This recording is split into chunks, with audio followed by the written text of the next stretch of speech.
ज़ोक TV पर हम आप सबको खुशामदीद कहते हैं। वीडियो शुरू करने से पहले हमेशा की तरह हमारी आपसे रिक्वेस्ट होती है कि हमारे चैनल को लाजमी सब्सक्राइब करें और वीडियो अच्छी लगे तो इसे ज़रूर लाइक करें।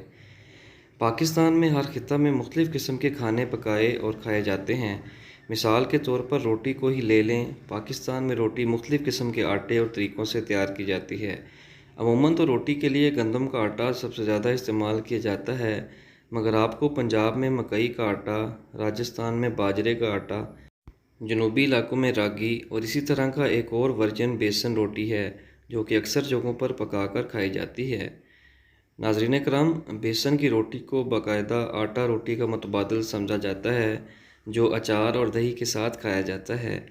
इस रोटी में मौजूद बेसन इसे ग्लूटीन फ्री बनाता है। कार्बोहाइड्रेट की मिकदार कम होती है और इसमें अच्छी मिकदार में प्रोटीन, फाइबर और एंटीऑक्सीडेंट्स होते हैं।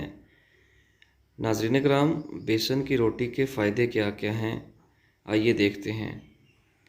बेसन की रोटी में मौजूद फ़ाइबर भूख को मज़ीद कम करता है और ये आपके वज़न में कमी लाने के लिए दोपहर में खाई जाने वाली बेहतरीन ग़िज़ाओं में से एक ग़िज़ा है।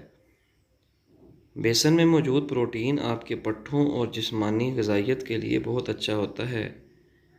बेसन की रोटी हाज़मे में भी मदद देती है और आंतों की सेहत को भी फ़रोग़ देती है।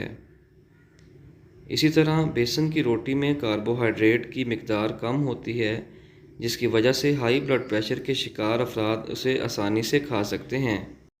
कम ग्लाइसेमिक इंडेक्स की वजह से बेसन की रोटी ज़ियाबीतस के मरीज़ों के लिए दोस्ताना डिश भी समझी जाती है। नाज़रीन कराम, अब हम आपको बताते हैं कि बेसन की रोटी बनाने का तरीका क्या है। बेसन की रोटी बनाने के लिए एक प्याले में बेसन, सादा आटा, प्याज, हरी मिर्च, लाल मिर्च, नमक और हरा धनिया डालकर आटा गूंद लें। आटा मज़बूत होना चाहिए लेकिन नरम और लचकदार भी होना चाहिए। आटा तैयार होने के बाद इसे नीम कपड़े में ढाँपें और कम से कम 15 मिनट तक आराम करने दें। इसके बाद छोटी गोल रोटी बेल कर एक तवे को गर्म करें और थोड़ा सा घी डालकर रोटी तैयार करें। इस तरह आपकी बेसन की रोटी तैयार हो जाएगी। हम उम्मीद करते हैं कि हमारे नाज़रीन को हमारी ये आज की वीडियो भी पसंद आई होगी। अगर वीडियो अच्छी लगी है तो इसे लाइक करें और इस तरह की अच्छी वीडियोस के लिए हमारे चैनल को लाजमी सब्सक्राइब करें। मिलते हैं नेक्स्ट वीडियो में, तब तक के लिए अल्लाह हाफ़िज़।